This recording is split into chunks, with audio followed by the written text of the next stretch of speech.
de nouveau vers Agounon.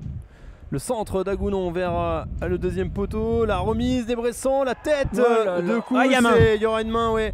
La tête de Kous qui était sur le bras de Benjamin Angois. Et Guillaume Kous qui est face à Maxime Patier. Et Guillaume Kous qui réussit à marquer ce but. Le but pour Bourg-en-Bresse, l'ouverture de la marque par Guillaume Kous. Et le ballon est remis vers la surface, le ballon traîne. Voilà, tentative de talonnade signée Rafiki Saïd. Qu'est-ce que c'est bien joué encore. Et elle ne passe pas si loin que ça. Pour tenter d'offrir l'ouverture du score à cette équipe du Sporting. Le coup franc de Chauki Bensada, la bonne sortie de Paul Delecroix. Attention, il a laissé le ballon s'échapper. Et la défense d'Annecy qui se dégage tant bien que mal. Et Alfarella qui se dégage de Doumbéguine. Attention, Alfarella qui retrouve El Chawari. Et le but de cette équipe d'Annecy. Et le but de cette équipe d'Annecy qui, là, voit sa domination récompensée. Cette domination sur une période récompensée. Le corner qui est tiré, attention. Le but de Julien Le Cardinal. Refusé. Eh oui. Refusé. Il y a eu visiblement un petit quelque chose.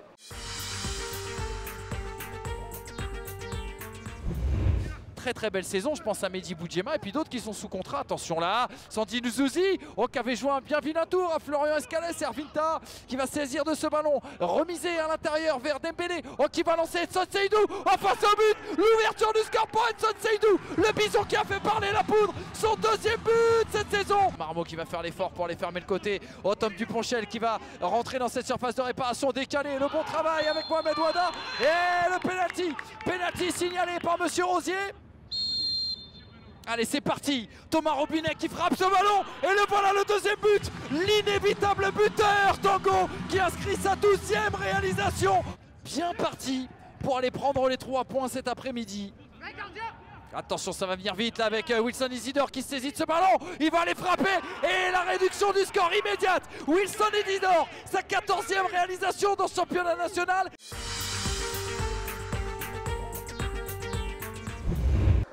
Et attention parce que là il y a possibilité pour les Lyonnais avec Mathieu Ezikian qui va pouvoir tirer ce coup franc. Mathieu Ezikian, on est à 25 mètres un peu excentré. Mathieu Ezikian, ce sera dans le mur, ça va revenir une deuxième fois. Oh quelle frappe. Le droit ça n'a pas fonctionné, le gauche. Et l'ouverture du score pour le Sporting Club de Lyon ici au MM Arena contre le Mans FC. Ça fait un but à 0. Allez, pourquoi pas sur cette situation pour les Manceaux. L'égalisation. Et l'égalisation pour le Mans FC. Choplin. Et c'est Jérémy Choplin et c'est son premier but sous les couleurs du Mans FC. Lui qui a été formé ici. Attention avec Julien Bey qui va frapper. Elle est magnifique. Julien Bey qui permet au Mans FC de mener 2-1 et d'espérer encore à la 3e place du championnat. On parlerait de points à retirer en début de saison. Oui. Attention, on va suivre parce que Julien Beg s'est saisi du ballon. Julien Beg qui va pouvoir donner derrière, pourquoi pas, la balle de 3-1. Et c'est fait avec Jean-Philippe Crasso. Ça fait 3-1. Le scénario en effet catastrophe pour le Mans FC. Avec Crasso qui va marquer son 2e but en 2 matchs.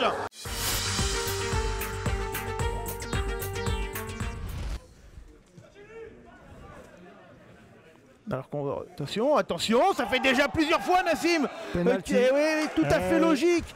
Oh, il est même pas au centre, hein. Regarde. Adrien, attention, superbe. Le contre-pied parfait pour non, pas Maxime Blanc. Pas le contre-pied. Non, il est parti comment le ballon? Attends, il est parti à droite, du bon côté. Il est parti du bon côté. Mais je veux dire, il avait ouvert un peu l'angle pour qu'il lui a indiqué l'endroit où il fallait frapper. Unai. Il s'est appuyé sur SND qui a voulu remettre. Surtout qu'ils viennent de sortir d'un pressing de Villefranche. Attention avec le contre, on va chercher bon enfant, on va chercher Maxime Blanc sur le côté droit, Maxime Blanc qui va rentrer dans la zone de réparation, Maxime Blanc qui va lever la tête, il a le temps, Maxime Blanc se retrait. Le but de Torflib.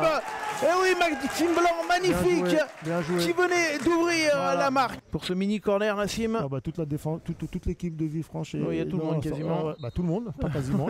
Tout le monde. Attention, le ballon qui traîne devant, peut-être, et but.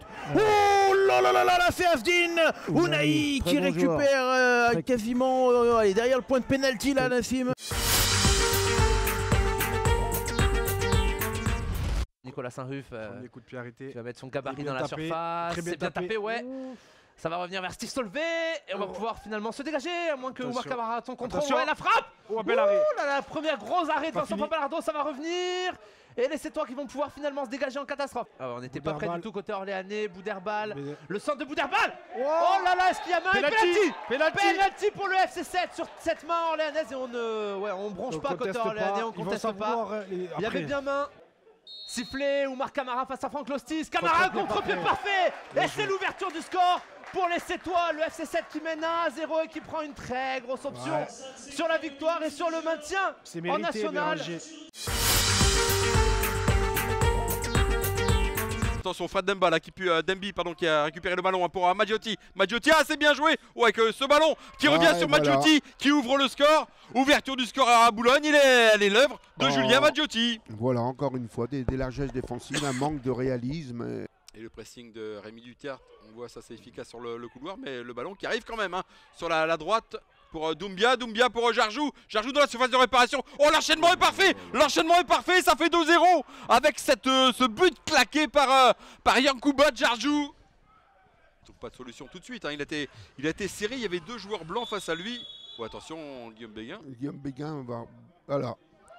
Et c'est le deuxième. L'arbitre l'avait dit, hein. Et c'est le deuxième, il avait annoncé dans 10 minutes, si ça continue comme ça, c'est la douche.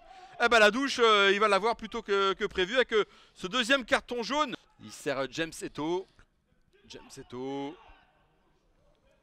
Qui a 3 joueurs de Cholet face à lui. Il arrive quand même à centrer. Voilà. Et la tête d'Abdel Jalil avec tout le travail effectué par Teddy Okou. Il me semble avoir entendu un très gros coup donné sur le centre d'Eto'o.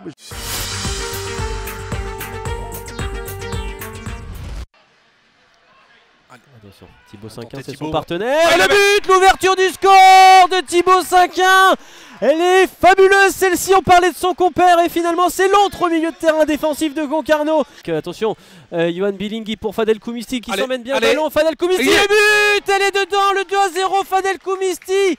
Elle est parfaitement construite et ce toucher de balle, cette feinte de corps de Fadel Koumisti est parfaite. Contre qui arrive pour Concarneau avec l'opportunité peut-être du 3-0 pour Alexandre Vincent qui donne à Fadel Koumisti, le duel de Fadel Koumisti et le 3-0, le 3-0, la Messédite ici à Concarneau qui va s'imposer. Évidemment ce contre qui est fatal à l'US Créteil, c'était ce qui avait été annoncé.